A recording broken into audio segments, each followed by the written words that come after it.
Hey everyone, it's Raghu back with my partner, David Silver, the originators, hi David, of Mindrolling all those years ago. By the way, I've been told by the producer, hey, you hit 600. Whoa. 600 podcasts. That's crazy. I mean, I'm so fortunate to have. I think you should contact the Guinness Book of Records. Yeah, really. No, I don't think so. I don't think so. Anyhow, yes. You just said to me before we got on, I think it was perfect. So who is this Krishnamurti guy? And I think this podcast is going to answer that question in the best way we can, right? Yeah, well, the non-experts are going to assume expertism, or whatever you call it. But the reality's funny because, David and I have been involved with spiritual path for a very long time. And certainly in the late 60s and early 70s, he was a prominent, quote-unquote, fixture in the landscape of the spiritual path. He was a path, for sure. And Alan Watts, also from back then, of course. And Aldous Huxley in a different kind of a way, but he was really an upaguru, they would call him. He pointed the way. He's the one that told Leary and Alpert after their psilocybin mushroom trips, you ought to read the Tibetan Book of the Dead. And that, changed everything in that moment, connecting what had happened to them through psychedelics with some kind of roadmap through the Tibetan Book of the Dead. So, yeah, Krishnamurti. Now, I think I said this to you, Dave, the other day. I guess we looked askance at him, we meaning those who met Neem Karoli Baba and are part of that legacy. We looked askance at it because of the intense intellectual characterizations that he made. And I think we're a little bit too put downish because, this is the way, especially youthful aspirants, right? They're going to make sure your thing is the thing and any other thing is another thing that doesn't match up to your thing. This is the way competitiveness, especially in the West. But now that we've hopefully grown out of that a little bit, so David, we spoke a little bit. Yeah. We spoke recently, and actually, Dave, told me about. You sort of came back to Krishnamurti a little bit, just I think out of the blue, maybe we can start there. How did this return happen? It happened in the most mundane way imaginable. On my Facebook Reels, which some of you know about, it's the thing that comes on your web, on that platform without asking, and it has lots of things, including some things that are not so great. But Krishnamurti suddenly appeared on mine.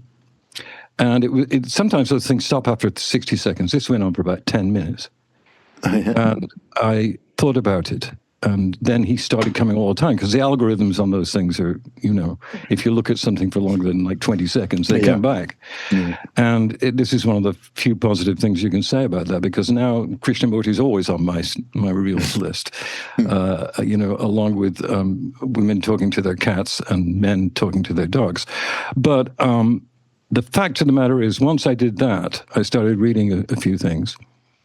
And when you kindly asked me if I'd do a podcast, it immediately came to mind because I agree with what you said before, incidentally. We did kind of shove him away because of his words, which is ironic because words were the last thing that he loved. Next to last was thoughts. And next to that was competitiveness, comparison, capitalism, division, hatred, and so forth. And then I remembered, Raghu, and I told you that I went to see him at Brandeis University on October 17th, 1969. How you remember the date, I'll never know. No, I checked on it. I didn't. I found this reference. I was teaching at Brandeis, Freudian. I was a teacher at Tufts, but I left and went to Brandeis. And I was just before that, like a month before, he came and gave lectures in a fairly small theater, or even maybe kind of places the bigger lectures are held. But it was a stage, and I had a good seat, and I watched him for 2.5 hours. And was completely hypnotized by him, which is just what he doesn't want to happen. But what happened between having this conversation a couple of weeks ago and now is that I checked and found those lectures. And they weren't surprising if you've read anything about Krishnamurti or read about him. But maybe I should just talk a little bit about who he was, you know. Yeah, that's a good idea. Many people, I'm sure, do not know him. Although he is on the Be Here Now network. We have a podcast with Krishnamurti, but even so. Yeah, go ahead. Well, he was born in 1895 and died in 1986. And he was 90 when he died, so it means that he was 74 when I saw him. I was 25. He was brought up in a fairly well-to-do Brahmin family, and his father worked in some way for the government. And then he retired, his father retired, Narayana, and joined as a worker the Theosophical Society, which had its main headquarters in India at that time. And the Theosophical Society was founded by Madame Blavatsky, and by the time he got to it, it was really run by a guy called Ledbetter and a woman called Annie Besant. And when his father went to work for them, they took notice of the son, who must have been, 12 or something. And they thought he was remarkable. And then they sort of took him over in the way that nowadays would be thought of as a very cultish thing. And perhaps it was. But they took him over with great hopes for him. After a while, they realized that he was a very special human being. And after a very short time, really, by probably 1914 or like that, decided he was something called a world teacher, which even transcends the idea of guru. Is sort of like more like a Jesus or Muhammad or Buddha appellation. And he went along with it for a while because he didn't know any better. What they noticed about him was that he had no selfishness. He had no interest in himself, or he had no kind of, even a slight touch of narcissism, despite the fact that they'd given him this accolade, huge accolade. He eventually got fed up with it because he was too clear to think that he was such a being. And by that time, in what amounts to a fantastic synchronicity and coincidence, he moved to Ojai, California, which is where you were speaking from right now. And Ojai, even at that time, in the early part of the century, was known to be a very sort of spiritual node, sort of like Sonoma or whatever now. And he stayed in Sonoma for another 7 years before he left. Ojai, right? In Ojai, right. He stayed there until he left the organization, the Theosophical Society, and completely denounced everything and was really disliked by the people because he felt that he wasn't the world teacher and that in any case, you shouldn't be following people just because people tell you to. And this became a mantra, if you like, throughout his entire philosophical, spiritual, intellectual career. And he's all those things. So what did he do after 1929? Well, he lectured and wrote. And then he met Aldous Huxley. And Huxley got him his first book deal, because Huxley was already writing books. And they became lifelong friends.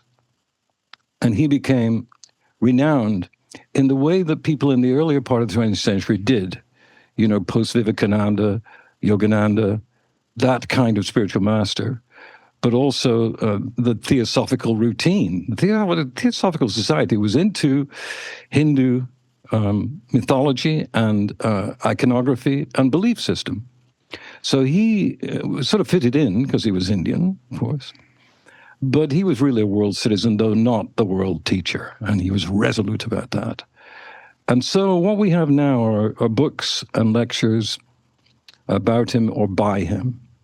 And that's what I've been looking at for the last couple of weeks, and found out in more detail why people really loved him, even as a very, very young being. And the way I put it is this: when you shave, you cut off, hair, but you have to keep doing it. You don't shave once and that's it for life. You shave whenever you think the hair's got too long. Mm-hmm. And what David Krishnamurti did for me and does for me is he shaves off bullshit. That was his job. His job, and to keep doing it. Because he says that consciousness and learning and progress, evolution, are not static things. They're moment to moment. And therefore, every moment is replete with the possibility, binary possibility, of continuing the learning curve or stopping it in complete stasis and without any change possible. So he was an advocate, always, of looking at yourself. He felt that the truth, the deeper truths about the meaning of living, do not come from anyone else. Even if the greatest guru is in front of you, it still comes from what you yourself are truly embedded in properly. In other words, that's what you believe when you're alone, when you're silent, when you're not having to impress, when you're not having to compare. Difficult state to be in, but we all know about it now because of mindfulness and meditation. My belief is that despite his criticisms of false gurus, and so on, he remains a voice that is as alive as anyone that's doing that now. And anyone who's on the internet knows that there are a million people talking about mindfulness and about bhakti yoga and so on. And all that's good. But Krishnamurti felt that despite his own perceptions of his own state, he wouldn't lead anybody and didn't think that people should be led by anyone. Yeah. Ergo, look to yourself. Yeah. Nothing new there. But as we go on with the podcast, we'll look at some of the words he said. So that's basically. Yeah, I would just say one small thing about gurus. He put down all gurus. He was completely opposed to gurus, ashrams, all of that kind of thing. And which was part of the reason why, I don't know, I never really gravitated towards him. But then when this whole thing came up and I went back in and kind of looked at some of the things he said, and I'm familiar with some of the different themes in his talks and so on, I thought there is so much, I mentioned to you this to you before, there is so much spiritual bypass, which is now coming into one of those terms that's so overused. It's like another BS term, but it is true that ego uses everything in its service, is the tendency for everybody, because we feel like we are separate beings.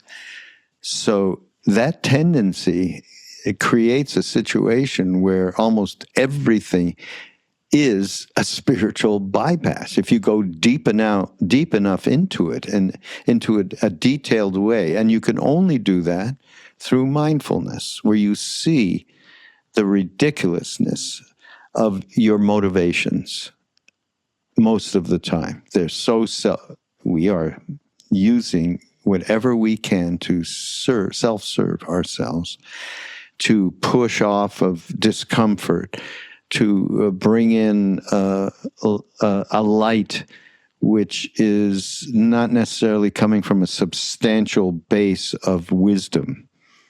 It's separate somehow from it. So I thought, wow, just revisiting this, I mean, he really does, Krishnamurti, stand for an antidote to the spiritual evasion, for evading through taking on, the ego just takes on the cloak of spirituality and all of its accoutrements, as they would say in French.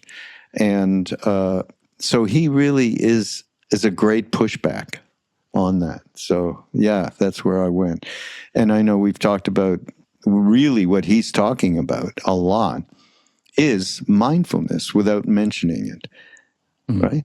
Oh, yes. I mean, because he says that, I mean, let me put my glasses on and read a note or two of some highlighted things he said. First of all, he said about himself that when he was not a child, but a teenager, and he said this, not someone else, so it sounds like someone else said it, but he said it. No thought entered his mind. He was watching and listening and nothing else. Thought with its associations never arose. There was no image making.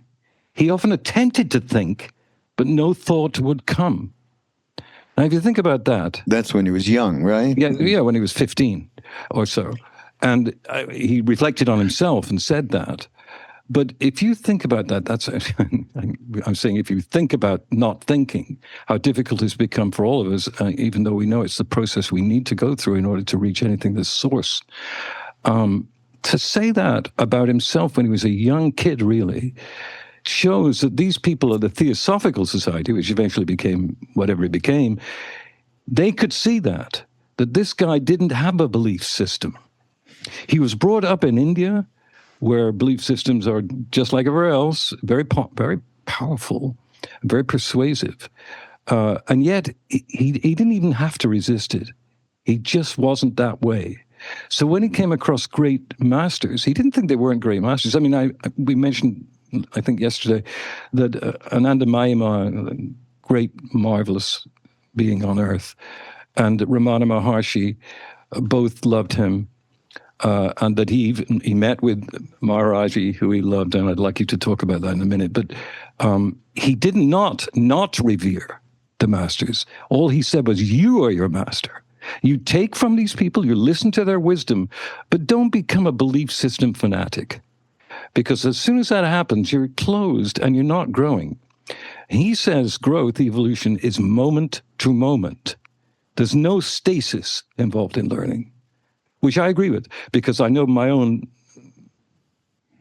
sort of mind, if you like, will go from place to place very quickly and find something else, and then go somewhere else because he's read something, or it's seen something, or it's felt something, or somebody said something to you, dotting around. He says that the learning process is a constant thing. It sounds kind of grim, but in his case, it wasn't supposed to be grim.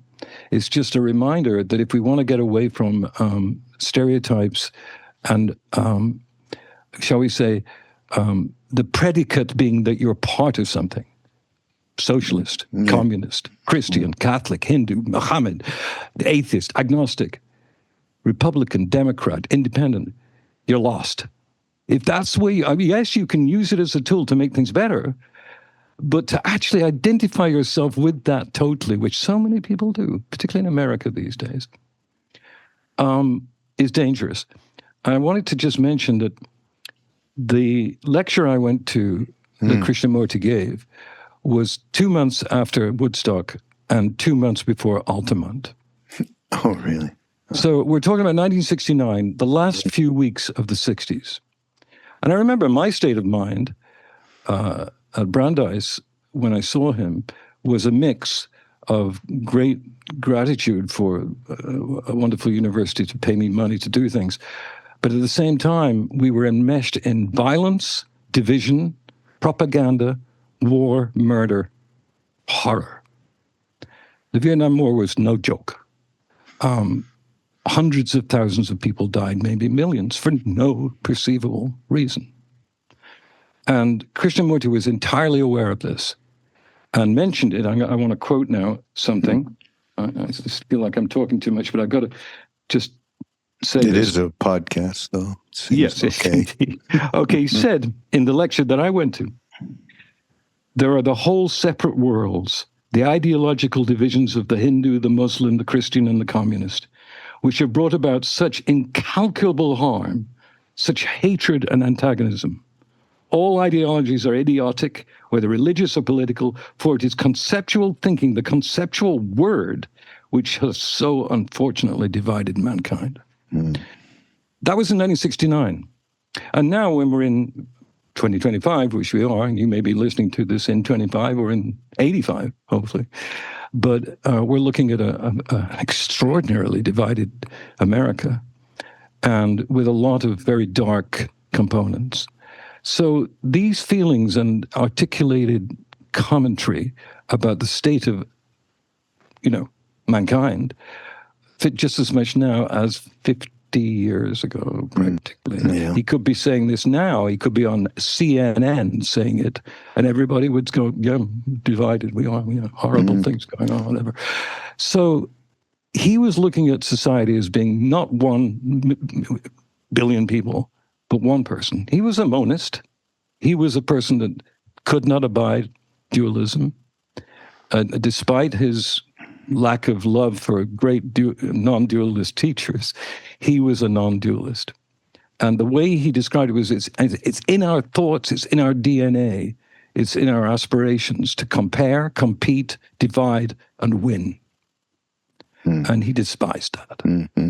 So that's one of the reasons I went towards it, because it's impossible not to be influenced somewhat by what's going on in politics and society right now. The interesting thing, I saw something, and when we speak about how he denigrated the idea of gurus and disciples and all of that,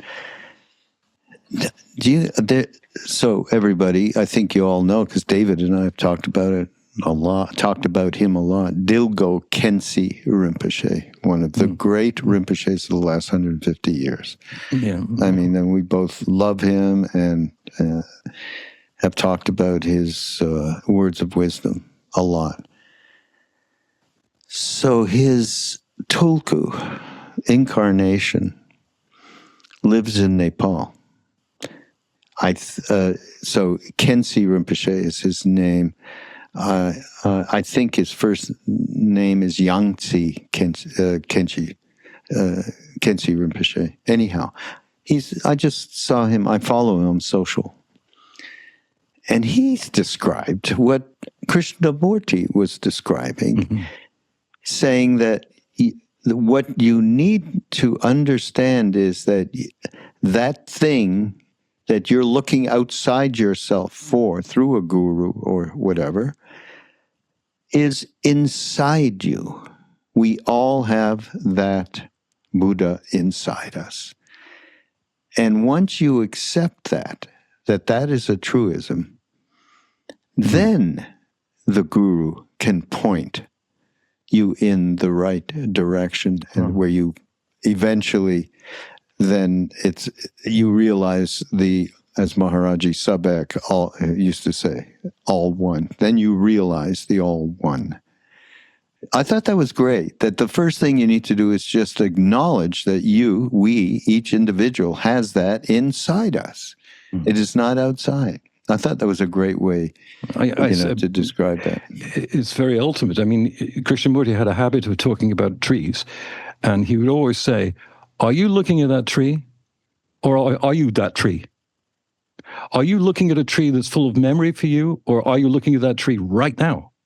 Are you that tree, or are you looking at that tree?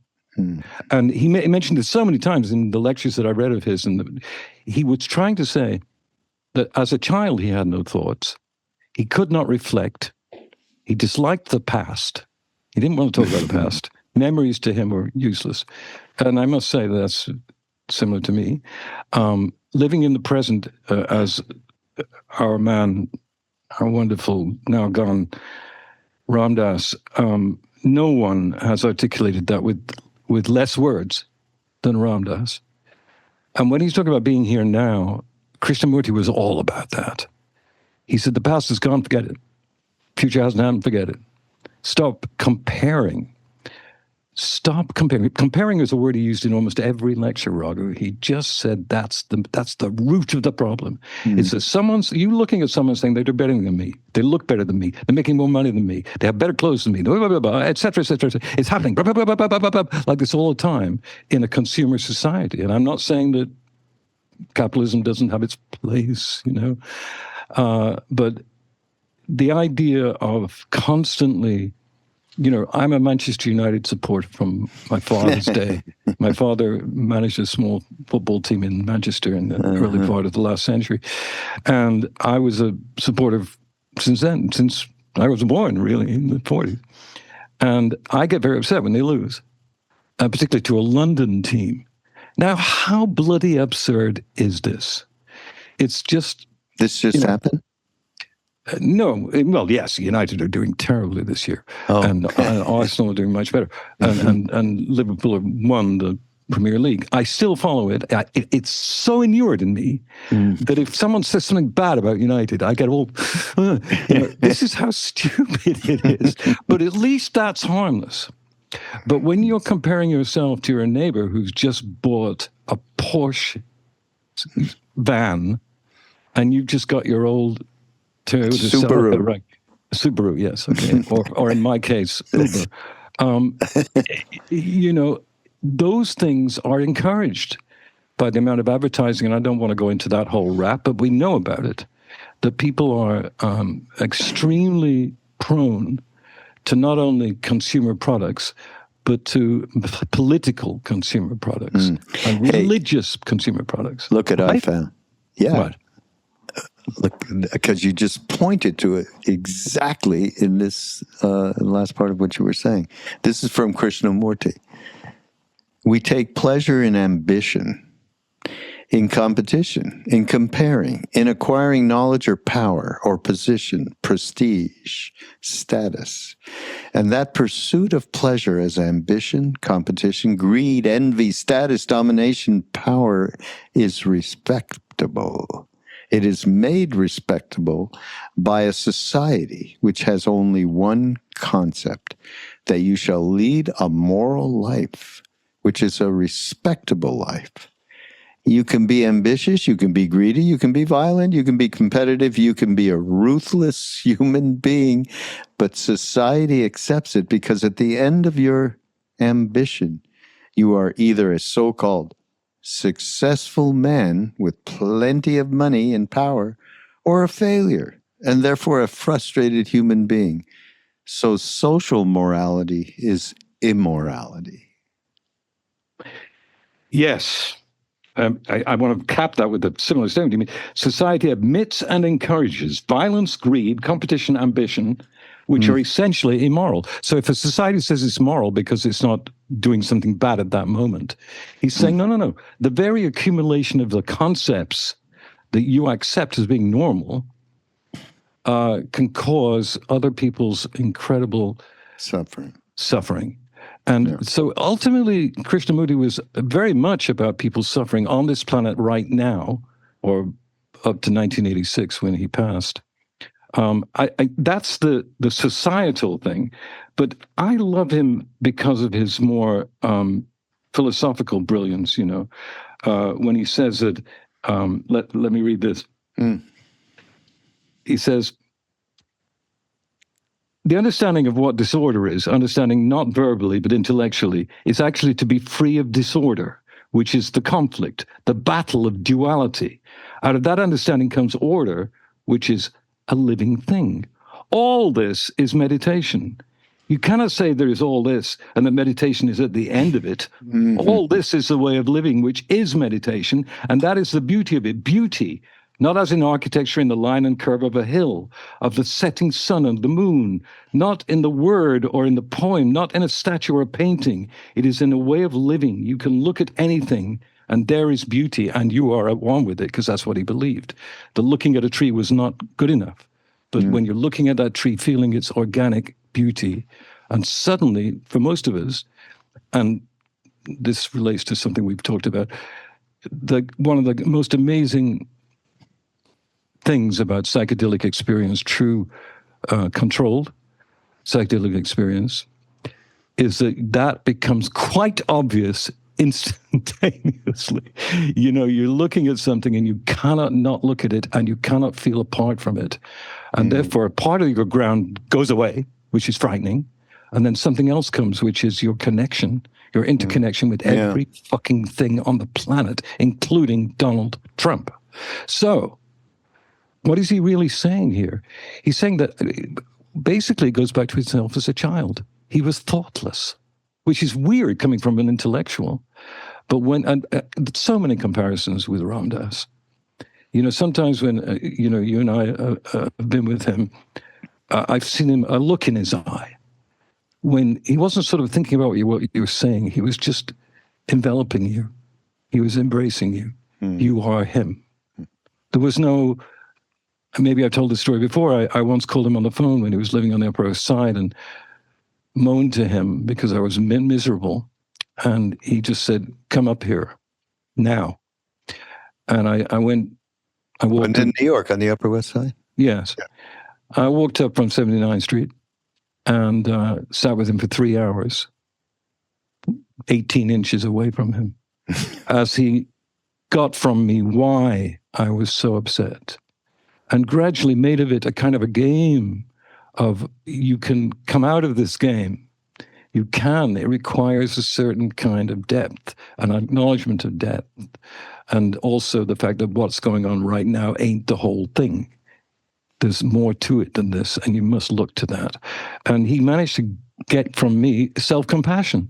And I think that Krishnamurti was sort of saying there's nothing wrong with what Ramana Maharshi might say, but get yourself to say it by looking into yourself. There's no other way. Mindfulness is really what he's talking about. And for God's sake, geniuses like Joseph Goldstein and Sharon Salzberg and others that I've been fortunate enough to come across, they say it too, and they mean it. And they mean it just as much as Krishnamurti did. But just think about the time he was saying this in. He was saying it at a time when Hitler and Mussolini were growing in power, when the world was totally divided. He was saying it at a time when there was no way of communicating this except by newspapers that were 3 days behind the news. Now we know more, quicker, but are we different? What would Jeru say now about what's going on? He would say this is division. And it's division that's been nurtured over centuries with systems and institutions that we buy into and we don't argue with because our parents tell us to be good. Be good, be normal.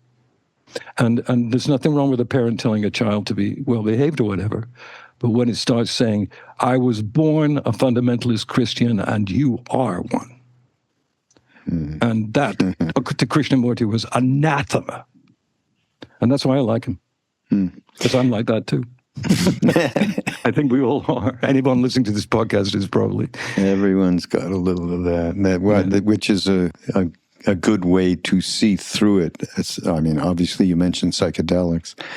It's certainly an opening to see through the immense magnetism we have for being separate because we protect ourselves that way. So and I agree with you. A lot of what he's offering, without saying it, in terms of, okay, what do we do about our situation? And mindfulness is what he's speaking to. And it occurred to me, someone here I love this particular definition, a guy named John Silamparis, who I did a podcast with recently. Mindfulness asks us to pause and step back when we get triggered and to learn to delay our automatic reactions. I mean, that's core, everybody. And there's a Buddhist monk, I don't know if you know him, Bhante Gunaratana.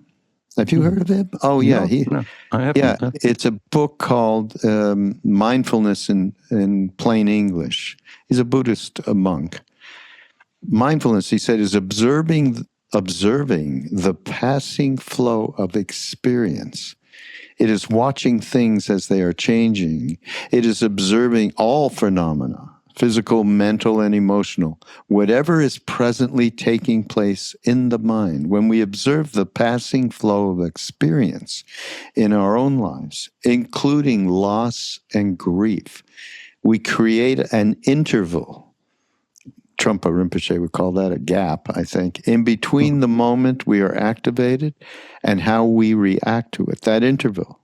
The ultimate moment of mindful, quote-unquote, observation, even if it's just 2 to 3 seconds, is key to symptom management. It's where we acquire the ability to raise our distress tolerance thresholds and rewire our brains. I mean, I think that's a very contemporary definition of it, and I think really invaluable. And then I would add to it Ram Dass, his own purview, because mindfulness, talk about spiritual bypass. You know, you sit around looking at every action you take and thought and motivation and judge the shit out of it, right? That's spiritual bypass, because then you feel like, okay, I've washed myself clean. I've admitted to this stuff, but it is not coming at it from a place of love. And that's what Ram Dass did with loving awareness meditation. And I think when you add that into it, then you actually can see the functionality of mindfulness take place when you stop judging and comparing. So I think that's what he offers. You know, you just have to sort of interpret.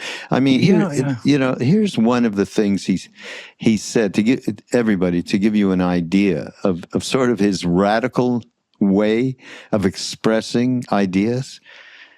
Krishnamurti, as long as one is escaping from loneliness, there is no essential difference between the worship of God and addiction to alcohol. What? Socially, there may be a difference, but psychologically, the man who runs away from himself, from his own emptiness, and in this case, or in any case, we're talking about empty of the small me person, whose escape is his search for God, the biggest spiritual bypass, is on the same level as the drunkard. That's so great. It's tricky, you know, because when you do read him, you have to kind of understand where he came from and what he sort of despised, which may not be the same kind of thing as we do now. For instance, he's saying, well, you should look only to yourself. That's the biggest thing you get from all of his writing. It's there. It's within your heart chakra. And then your brain has to listen to that moment to moment. But my only sort of reservation about that is that in my own case, I can only talk about that. If I hadn't come across Meher Baba in 1966 and Maharishi, Mahesh Yogi in 67, and Maharaji in 71, and Ramana Maharshi and Annamaya and all those people, I wouldn't be the person I am right now at all. Because in my mind, I was very political, I was very social, I was very intellectual, I was very literary, and all those things, good things. But I didn't have much of a scrap of that mindfulness or the meaning of loving awareness. And if I hadn't have actually come across in the physical space, time and space, Ram Dass and others, Trungpa, Krishnamurti, I couldn't imagine that my particular setup would have got there. So it's tricky because you can't dismiss the baby with the bathwater. You can't say, I can't listen to any gurus, I can't listen to anyone. Yeah, you can't get into a state of mind whereby you're pushing that all the time to other people and saying, you're wrong, I'm right, you're a Christian, I'm a Hindu. You can't do that. That's verboten, and that causes trouble.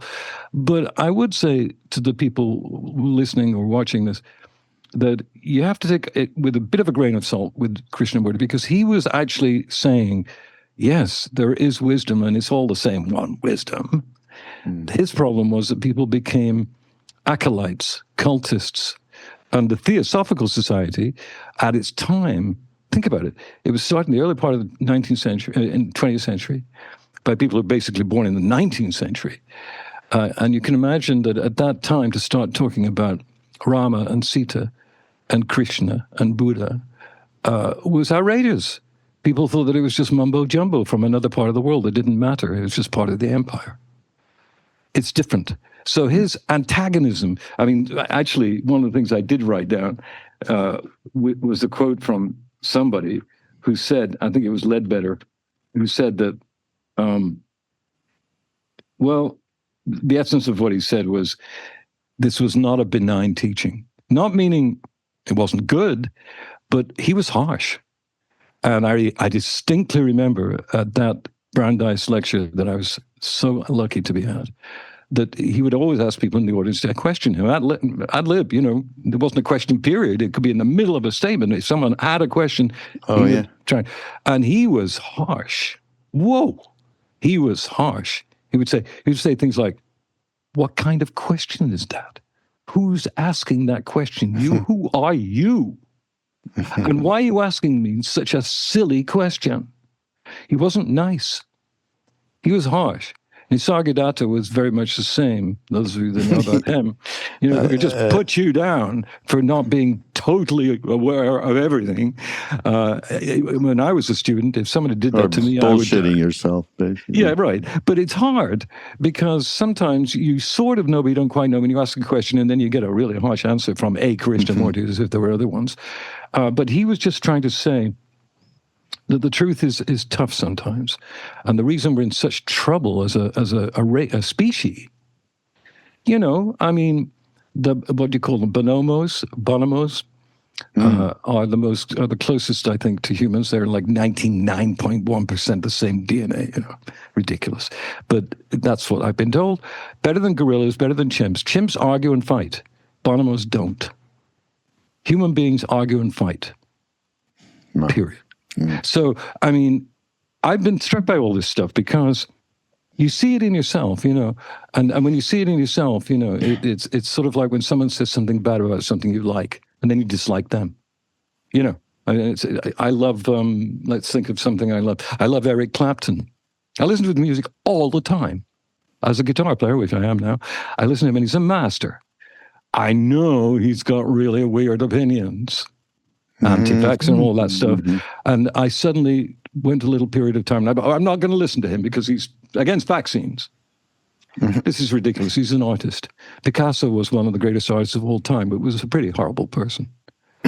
Really. You talk to any women who had anything to do with him, they're all dead now, probably. But the fact is that that kind of divisiveness is not healthy, does not help you get to God, or even to just being happy, because you're constantly in another place to something else, whereas he's saying, don't look at the tree, be the tree. You're not doing it right now. I know you can't do it instantaneously, but if you listen to my words, as he would say, if you practice what I'm saying, then you'll stop just automatically saying, oh, that's a nice tree. What are we having for dinner?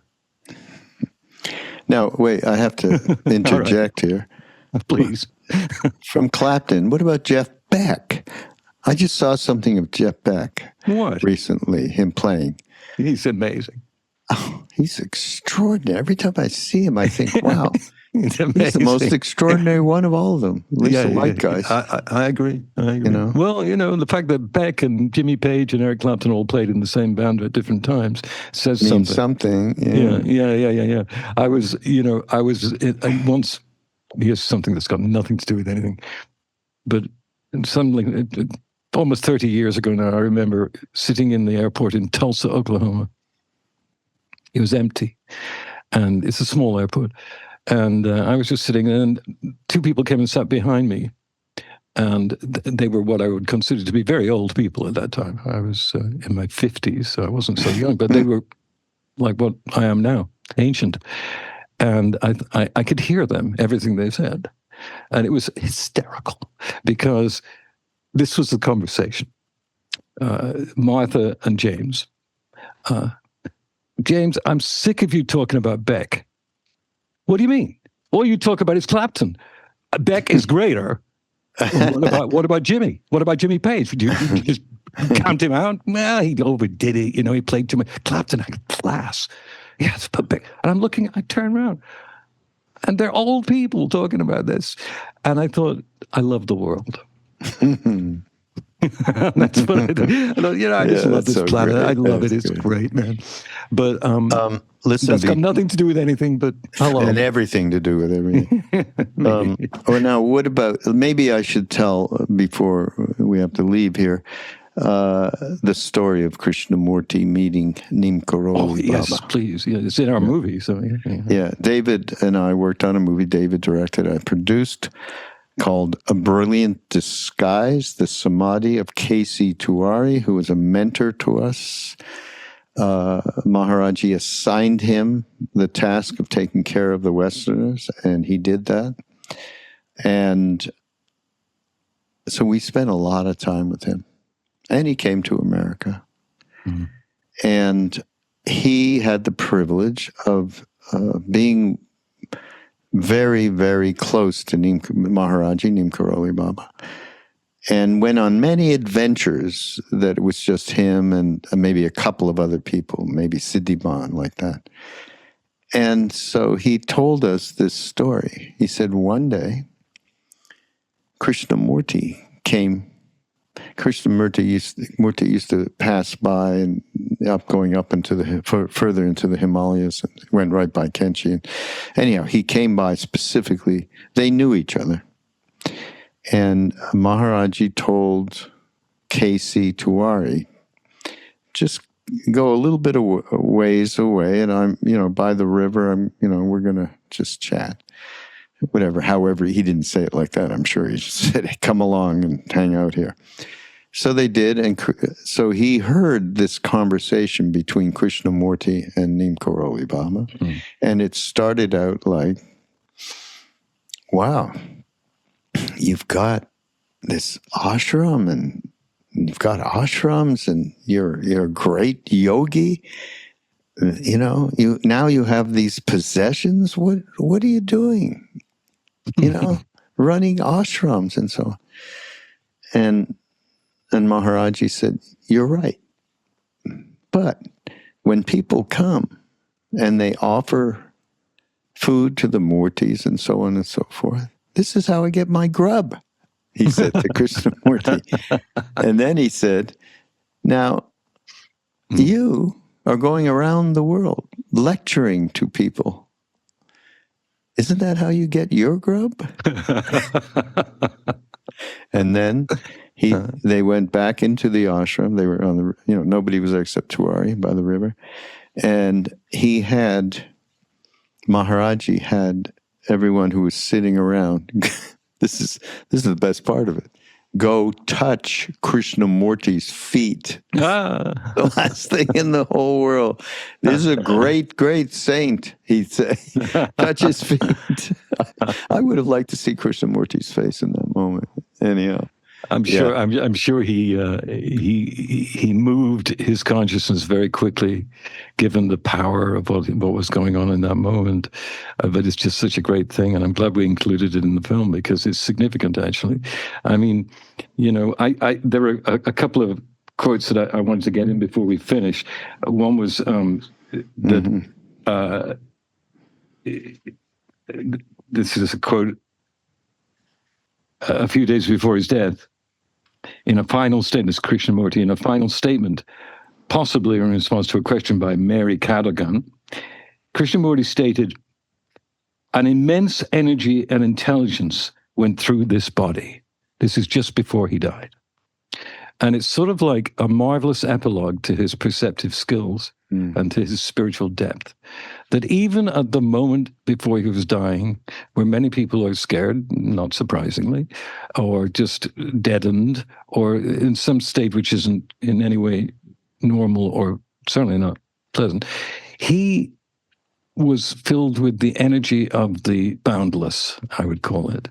That he, after all, was looking to the boundless. He was looking to the beyond the strictures of our mental concepts.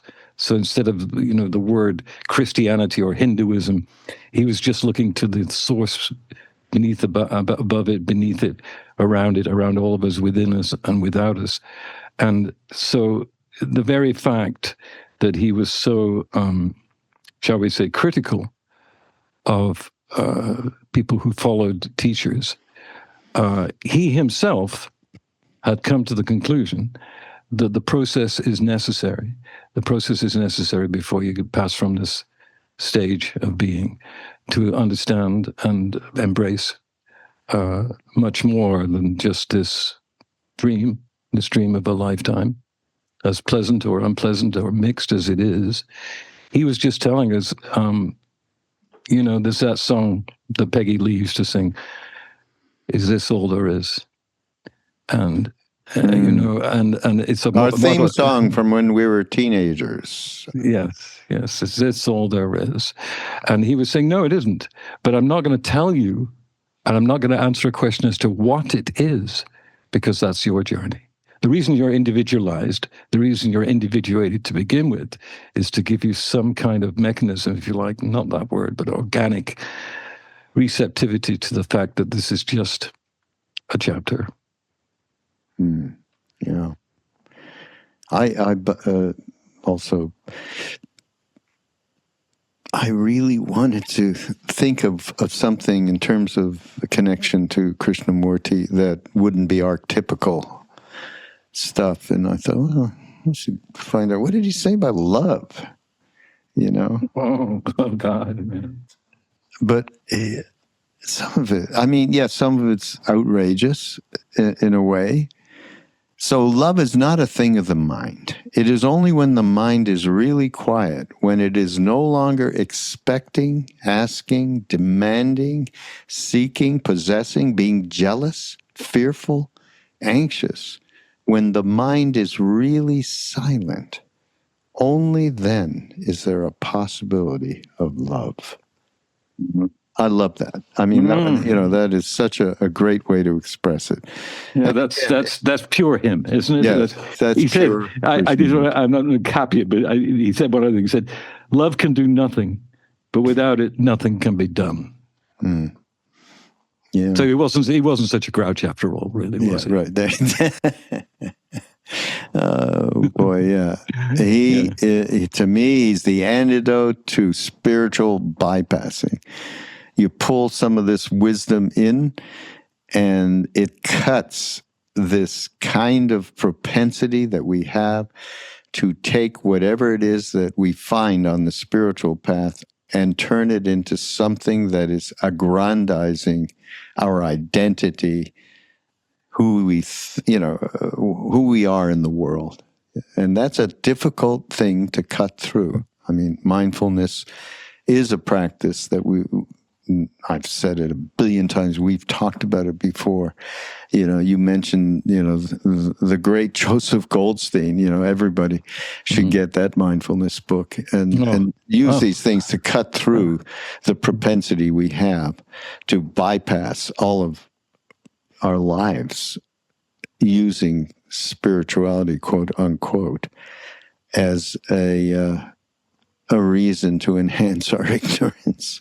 It's amazing. So this is our offering today, Krishnamurti. And by the way, of course, as we mentioned earlier on, we do have Krishnamurti on the Be Here Now network. Just go to BeHereNow.com/Krishnamurti, I think. But if you just go to the BeHereNow.com site, BeHereNowNetwork.com site, you will find Krishnamurti, Alan Watts, Ram Dass, Joseph Goldstein, Sharon, Jack, Krishna Das, and us.